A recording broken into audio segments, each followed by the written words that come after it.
It's like, what were you doing with my drapes? The drapes that were hanging in the apartment. I never got the answer to that. Hi, this is Kari from Sky Properties, and today we're talking about hiring maintenance in 2022.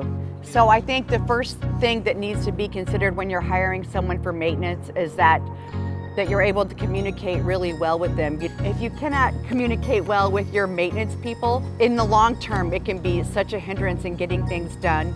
But if you can't communicate well with your maintenance person verbally already, you have issues, then communicating with them via text or email is likely going to be worse.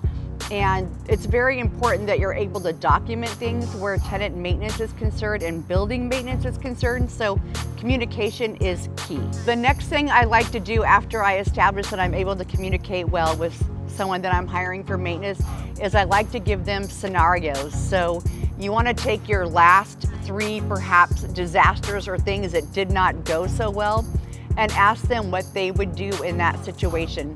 And you learn a lot about someone when you ask them to walk you through what they would do. Presentation. I say presentation is important because this is the person that your tenants will often be communicating with the most sometimes, especially at smaller buildings or for owners that are further away.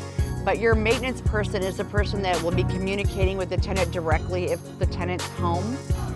You want to be able to trust them inside the unit to know what they're doing and get it done quickly and efficiently. I would say probably most tenants have cameras now, so you want to be able to have someone that can present themselves well, get things done, and you want them to represent you as management, or for me as a management company, I want people that communicate well with the tenants, get the job done quickly and efficiently, and can save me time and money. Last but not least, when I'm hiring a maintenance person, I like to do as many background, health, credit, anything that I'm allowed to do legally by law, I like to do as much as possible. When we're hiring them, we like to do as many checks as we can.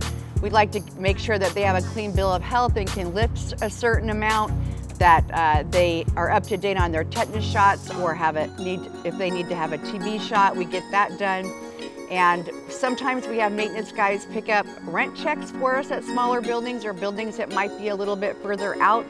And so we like to run a credit check on them to make sure that they're someone that we trust to handle money.